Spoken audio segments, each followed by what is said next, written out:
Hello and welcome to today's webinar about the POS reporting obligations in 2025.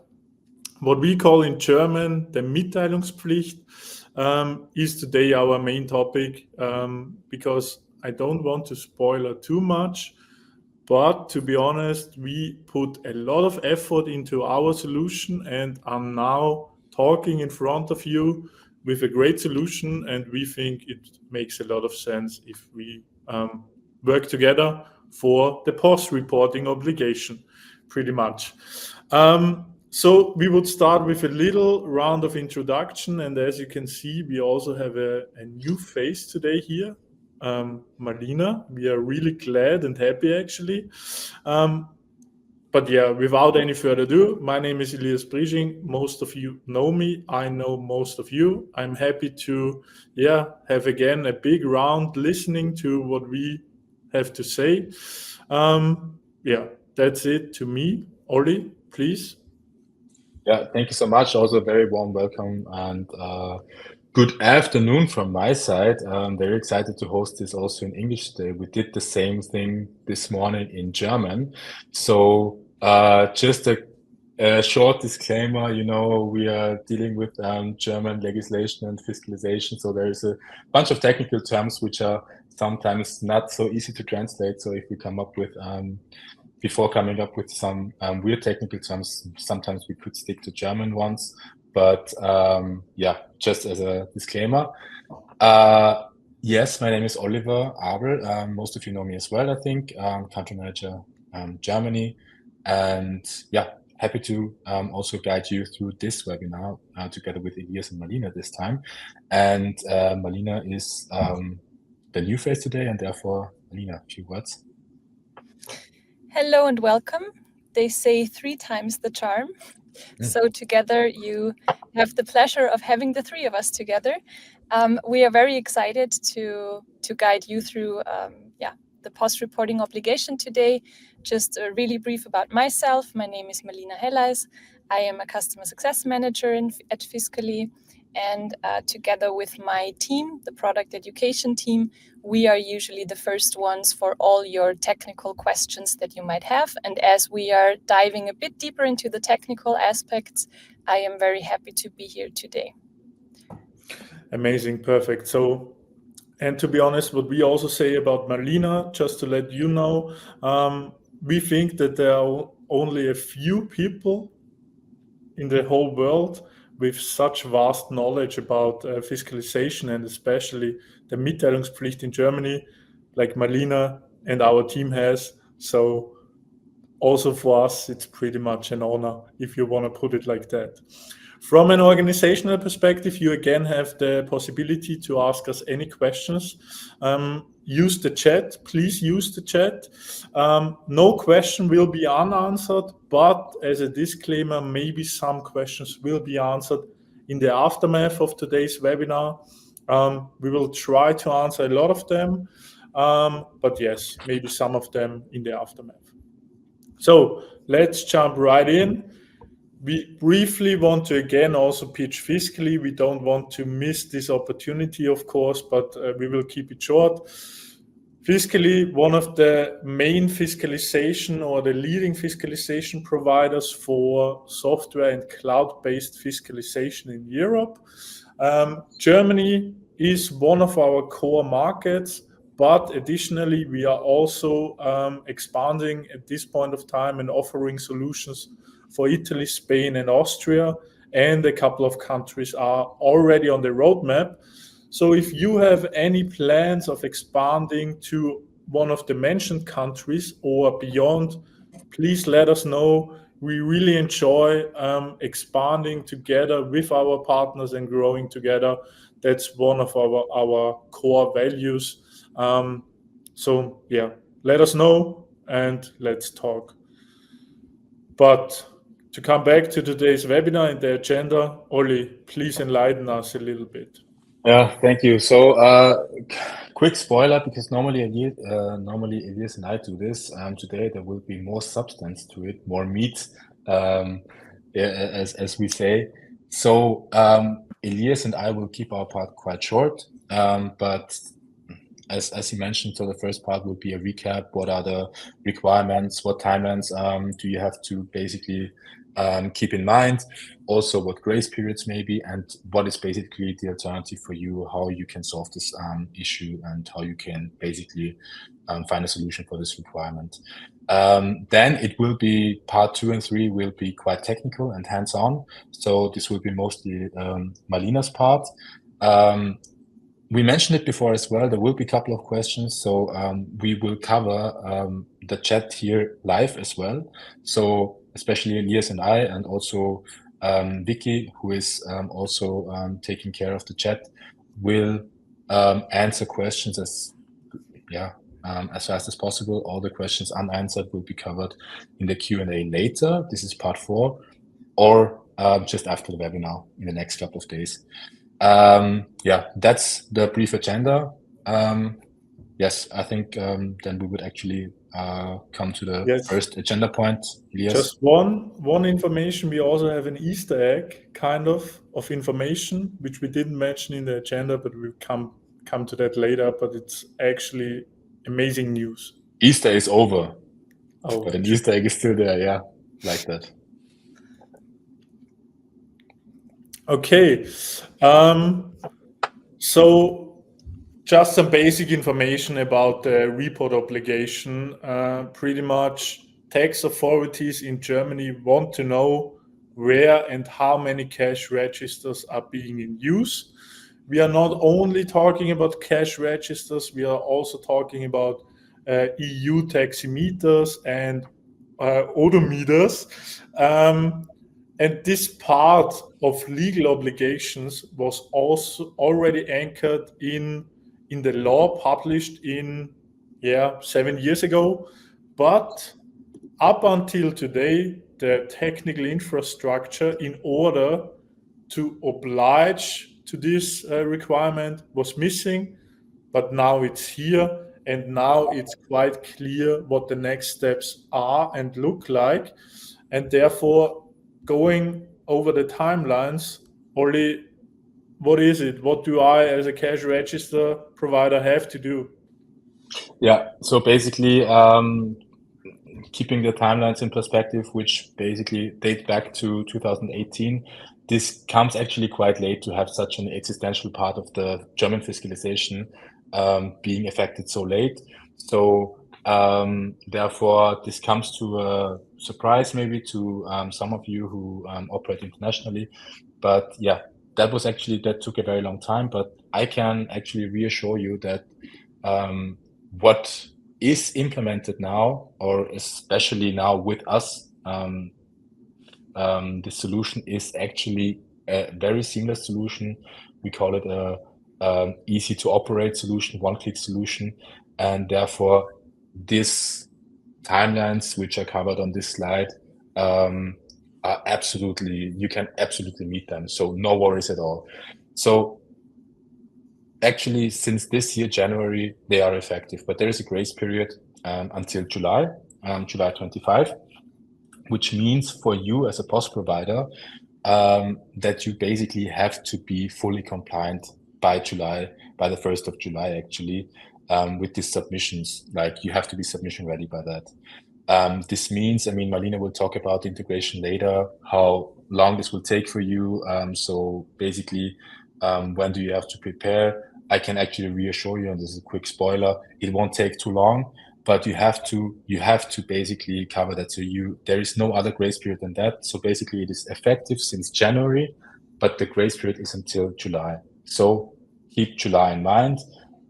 By the 31st of July, this has to be basically set. Yeah, and this will be audited. I can definitely tell you that the financial authorities in Germany take this very, very seriously. This is basically the last big puzzle in this German fiscalization, and this will be audited. Yeah, so please cover that. That's it would be kind of neglected of you. So do that. Reach out to us, and I think that's it. What you basically have to cover here. Yes, maybe one additional thing the main obligation is again addressing the taxpayer in it of itself, like it is the same case for the TSS, for example. But if you as a system provider are not offering any kind of solution, normally tax auditors are raising questions. I think that's fair to say.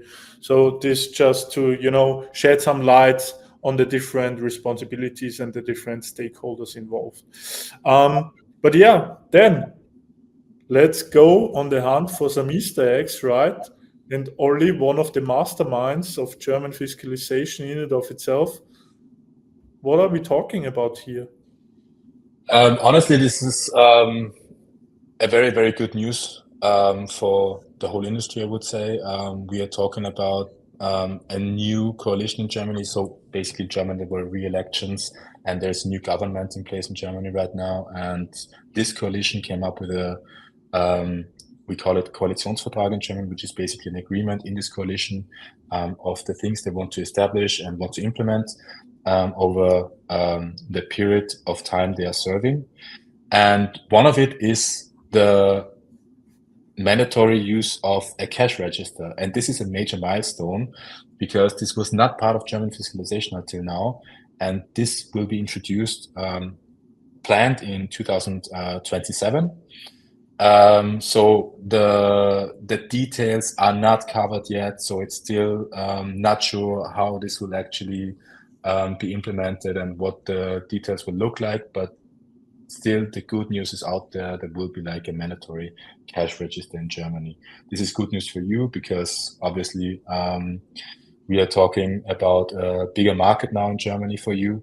But this is also good for, we call it a level playing field in economics and in just society. So basically that everyone has the same obligation, right? So therefore there is no loophole anymore for anyone to not use an electronic cash register. So this will be mandatory by 2027. And this is really, really good news. If you are actually interested or have questions concerning the process, when the time limits on that will be, any updates on that, please reach out. I think we had the same thing in the German webinar this morning, and I think the interest was quite high on that. Let us know if you want more information on that. That's it. Elias. Yes, amazing. Olli, as you said, a great development for the whole industry. That's how we see it. Mm-hmm. But now we are coming to part 2 and 3. And Olli, that's for us also the point of time where we are stepping off stage. So the full spotlight can be actually on Marlina. Have fun. And Olli and me will come back later. So see you soon. See you soon. All right, so let's do this. We are now going into the more technical aspects. So first, in order to get ready for that, to have the good mindset, quickly, what is the SignDE submission API? So it's, as you might already be aware of, this is simply an automated and legally compliant reporting of the cash register systems to the tax office. There's going to be there is a direct synchronization, a direct connection to the portal, which is called My Elster. And of course, using our solution is a time and cost saving through the simple integration and process optimization. You will see at a later stage that the integration indeed is quite smooth, quite easily. All right. So before we really dive deeper into the particular endpoints and the particular functions, just to give you another quick overview, we have integration guides which are available here. You can see that, or you should be able to see the link now. You will find them on our developers page. We have one guide for SignDE customers, and there's a second guide for non-SignDE customers, as this the API can also be used for non-fiscally resources. And just take the time, go ahead, check it out. It's a good way to start going deeper, I would say. All right, so now we will have a closer look at the endpoints and what they are used for. So everyone who knows our APIs already a little bit might not be surprised by the first part. It's the authentication part. So in order to access the submission API, you need to authenticate via API key and API secret, which will then generate a token. And this token it has to be sent with every following request in the authorization header. This might also not be surprising or news to you, but just for the sake of completeness, the API key can be created either via the management API or via the fiskaly dashboard. And the API secret is generated automatically upon creation of the API key. All right, so we will then continue with the creation of a taxpayer. So basically, the taxpayer simply defines a taxable person or a company. So it is either a natural or a legal person. The important thing is that in your structure, you can only have one taxpayer per managed organization. This means that it might also be that you have not used the correct structure, where you, for example, have created managed organizations in our system, which include more than one taxpayers. There is a workaround in case this is true for you. If so, please let me know. Just write me a message. I will tell you how to handle it, so you don't need to create everything new. There is a workaround, but typically, and also for all the new managed organizations that you create, please keep in mind that there can only be one taxpayer per managed organization. Another interesting thing, there is the tax number, which corresponds to the Steuernummer in German. And there is a pretty new uniform 13-digit format. And in the section you can see on the right side of the page, there's a screenshot. You would need to provide this 13-digit number. In case, because that happened, the question was raised multiple times, because there's also tax numbers which have only 10 and 11 digits, as far as I know. So this is not this new uniform format. But the good news is, and you will also find that in the API documentation itself, there is an official tax number converter available. So in case you might be wondering, or your customers, the taxpayers, wondering, okay, where can I get this new 13 number digit from? That's the way to do it. All right, the next part is the establishment. The establishment simply corresponds to the place of a business. In German, we would call that Betriebsstätte. And each taxpayer can have multiple establishments, but the establishment is always connected to one particular taxpayer. And this is another thing you might already be aware of. The submission always happens on the level of the establishment. And for any change, it is necessary to create a new submission. All right, so we covered the authentication, we covered the taxpayer and the establishment. The next part is only relevant if you don't have any fiskaly resources, because as I briefly mentioned before, it's also possible to use our solution for non-fiskaly resources. I will not go into detail now, but just so you know, in case you are using our SignDE, you can skip this endpoint as well as the next one. So these two are only relevant for non-fiskaly resources. If you do have SignDE, this is the next relevant one. It is called the add client info endpoint, or add additional client info data. You already created a client in SignDE, but the thing is, for for the submission, we need additional data that we don't already have through SignDE. This is why you would need to use basically the SignDE client and add a few more information about that.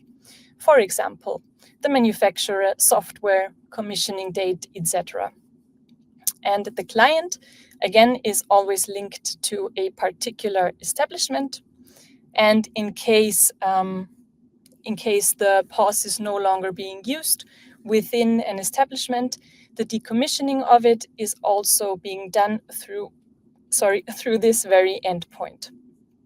And again, any change of the clients, if there's going to be a new POS or if one POS is no longer being used in this establishment, needs to be reflected in a new submission. And then we are already almost done.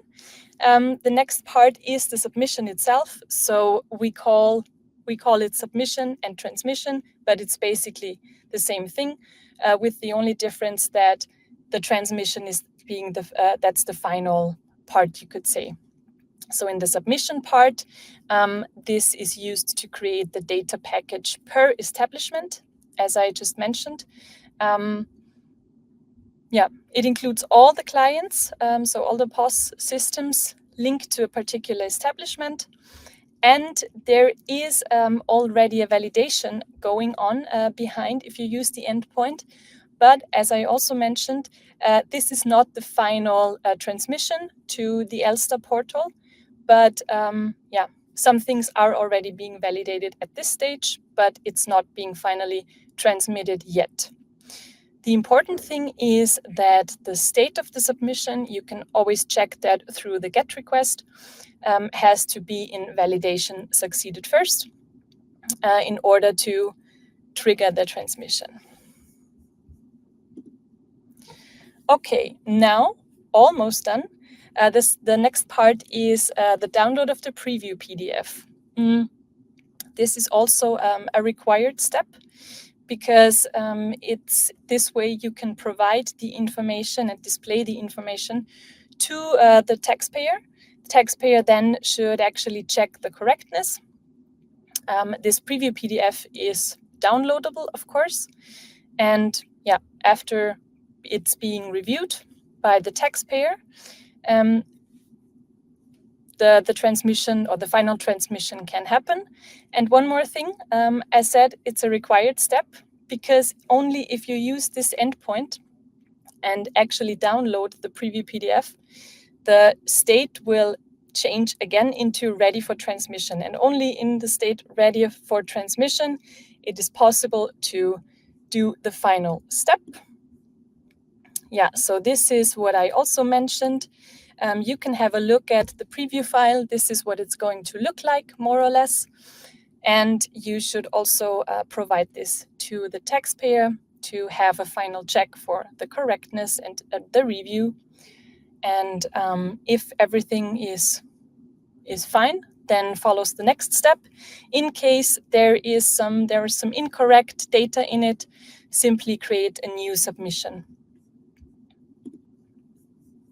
And finally, the last step is the triggering of the transmission. So in this final step, the data is finally being transmitted to the Elster portal. And I mentioned that before, this is only possible if the transmission is in the state ready for the submission is in the state ready for transmission. And the transmission occurs asynchronously. And another quick information, there is the field called legal consent. It's Boolean, so it has to be true actually. You have to set it to true. And basically by setting it to true, you simply confirm that you are acting as a representative for the relevant taxpayer, that you provided the preview file, that it was checked by the taxpayer for correctness, and that you also adhere to the archiving regulations. And then, as there is a preview file, there is of course also a file, a PDF downloadable if the transmission has actually been successful. And this serves as proof for the successful transmission. And we also recommend to have it archived. And just one more thing I'd like to mention. Therefore, we, of course, would recommend you to use our fiscally safe solution for that. All right, so we now had a look at the different endpoints, and we will now show you something else. I prepared a Postman collection, again, showing the most important steps. One more thing, we already recorded this yesterday, just in order to have a smooth transition without no possible, I don't know, things that can happen. You know, you can never be sure. So we recorded it. So this is why I look a bit different in the recording, but it's still me and it's still the same endpoints. So please go ahead and enjoy the video, and we will be right back after the recording. So we already had a look at the different endpoints and explained what they mean. And now I would suggest let's dive straight into it and have a look at the Postman collection. For that, I will simply share my screen. Okay, so I created a Postman collection. It's a bit of a condensed version, but it includes all the necessary endpoints for the scenario where we already created a client in SignDE, and we will now create the submission for this client, for this establishment. And I already picked the correct environment, so that's an important thing, but I am pretty sure that you are all already familiar with Postman. So let's get started. Here I have 3 sections basically. So the first one is called Getting Started. This is just in case you have not yet created the new TSS and the new client. I already did that in advance, so we can skip that for now and get started here. This is the central part. We will, as always, start with the authentication. Okay, so now I have the access token and I can continue. So the first thing is to create the taxpayer. Let's do that. Here I can see the response. I created a taxpayer. You can see the address here, for example, and also information. In this case, this is a natural person. And then the next step is to create the establishment. I already filled it with test data as well. So let's send the request. Perfect. And here I can now also see the ID of the establishment. And let's continue with the client. So as I just said, I already created the client in SignDE. That means that I now have to add additional information, which we are doing at this very moment.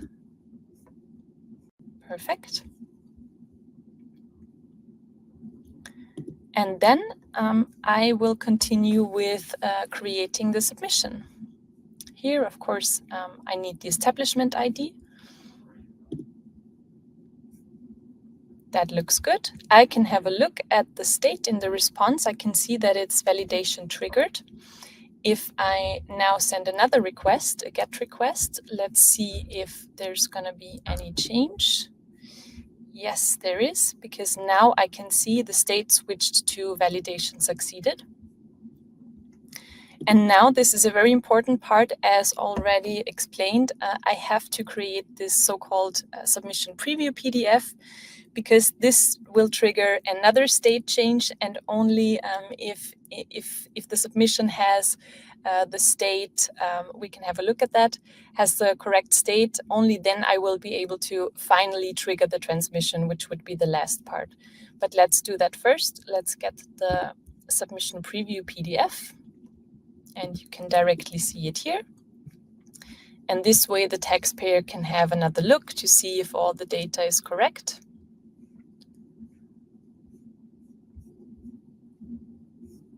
And let's do that. Let's try. Send another request to get the state of the submission. Let's see. Yes, exactly. And here you can see that now the state switched to ready for transmission, which is necessary in order to be able to send the final request to trigger the transmission. The legal consent that was also already explained has to be set to true, of course. Let's do that.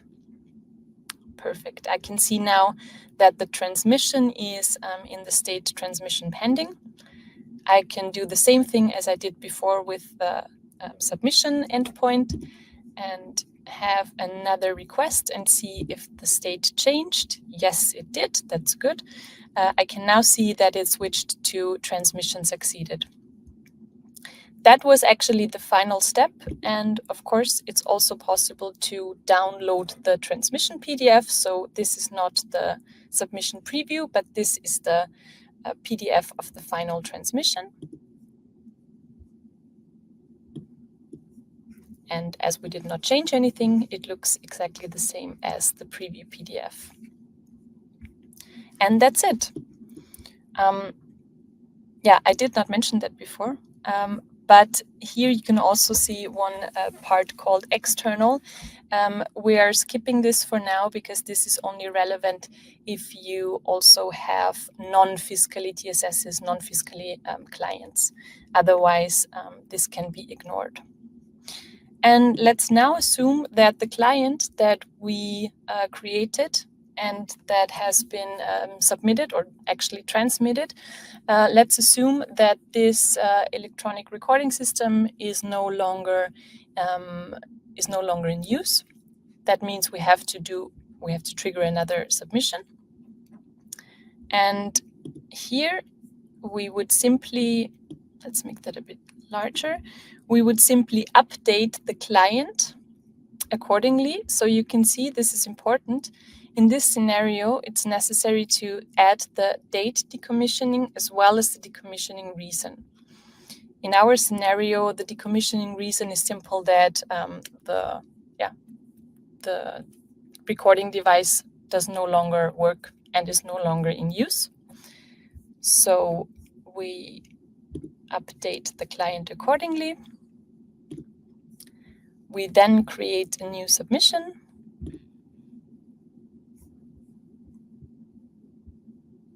And again, we download the submission preview PDF. We can also check here.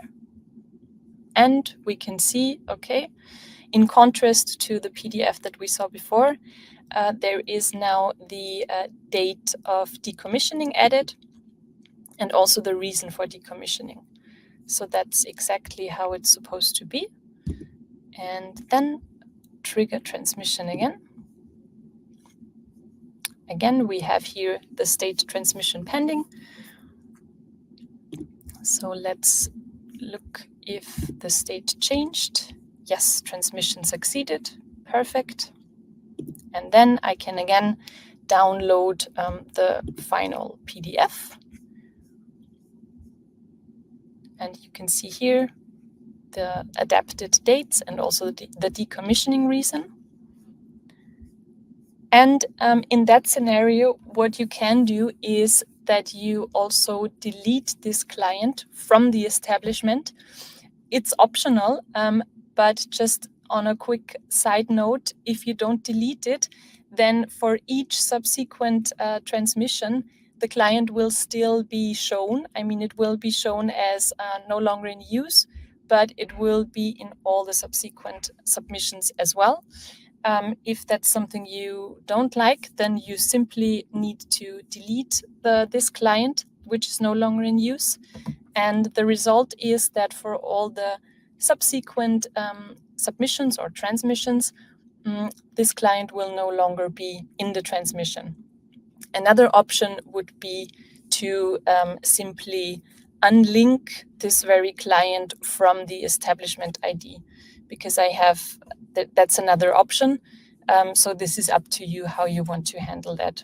But yeah, as I said, this is also optional, and we now went through all the important endpoints, and you can see it was quite fast. It's easy. Yeah, that's it.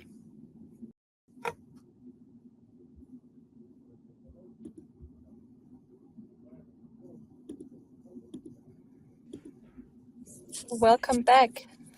Welcome back. Amazing. Right. Thanks so much for this detailed and knowledgeable explanation. And what we can already see is there are quite some questions. So that would anyhow be our next agenda point, the Q&A section. And Marlina, one question for you. A question around both SignDE submission API and the new version of the DSWin-VK. How are they being in use for the reporting obligations? Yeah, this was a question raised. I saw that part. Maybe to quickly touch upon the DSWin-VK as well. So these are actually two different requirements, because the DSWin-VK is basically the daily closing, and so there's no immediate connection between the SignDE submission API and the DSWin-VK. I'm not sure if that clarifies the question raised. If not, please reach out again and we will go deeper into that. But just one more thing, the DSWin-VK is also another mandatory thing by the German legislation. But yeah, if you have any more questions regarding DSWin-VK, please just reach out to us and we are happy to guide you there as well. Perfect. Okay, then there's another question. So pretty much, maybe it seems that there are a lot of things to do in order to kind of fulfill or accomplish the reporting. What is our experience in terms of, okay, how long does it take to integrate the solution? What have we seen so far with our partners? Mm-hmm. I mean, I would say on a very positive approach. You just saw that basically it would be doable in 10 minutes, right? Because of the video. But being a bit more serious, of course, I would say the most time-consuming part is actually to gather all the information, which, of course, I mean, you should have the information, but from experience, we know that some of the specific parts, it still takes some time to get this information from the taxpayer. But realistically, you could say if you have a person who really has the time and who has a bit of a background knowledge already and has had a look at our integration guides and all the introduction things, I would say it would even be possible in a few days. It might also take up to a few weeks. As I said, that always depends on several factors. But if you have the information, the integration is usually quite fast. So I would say 2-3 days. Amazing. Thank you. Okay. To be honest, looking at the time, but also re-emphasizing that thanks a lot already for all the questions, and we will take care of them. Actually, the plan would be that we reach out latest by tomorrow again. But maybe wrapping up, Ollie, a question to you. What should be the next steps? So after what I heard now in the webinar, how should I move forward as a listener? Yeah, so from our experience and from what we basically experienced over the last couple of years, we know that if there is no strict deadline, no strict timeline, most of integrators won't put any resource on it. So the thing is, as we told you during this webinar, and especially in the beginning, the timeline is quite hard. So therefore, take this seriously. Try to plan your resources over the next couple of weeks. As Marlina showed you, the technical part is not is not the most complex one, but it's still complex to the degree that you have to put some focus on it, right? And so the next logical step would be to reach out to us also from a commercial perspective to clarify what does this mean from a commercial perspective, from a contract perspective. Reach out to us, sales@fiskaly.com, to get this done. If you're a customer of us already, or if you are a new partner, doesn't matter, just reach out to us. We'll get this sorted out. I think we have a very competent and strong team to guide you that you will meet your deadline by July for sure. So that's basically something we really ensure at this point. And yeah, that would be the logical next step from my side, or what I would suggest. And yeah. Amazing. Cool. That being said, I would kind of wrap it up. Again, if you have any questions, reach out, please, let's talk. We see great market opportunities at this point of time, looking at different countries, different regulations. But to mention it again, yes, Germany is one of those countries, but also talking about Spain, Italy especially. And to be honest, our mission is to be successful with you together. So the more successful you are, the more successful, at least we hope we are at the end of the day. And this is pretty much what we are trying on a daily basis. So if you are interested in expansion, let us know. Also countries we didn't mention today. With that being said, Oli, Marlina, thanks to you. Vicky, also to you in the background. And of course, to the big audience for taking the time listening to us. Yeah, that's it from my side. Have a lovely day. Thank you for your time. Bye-bye. Bye.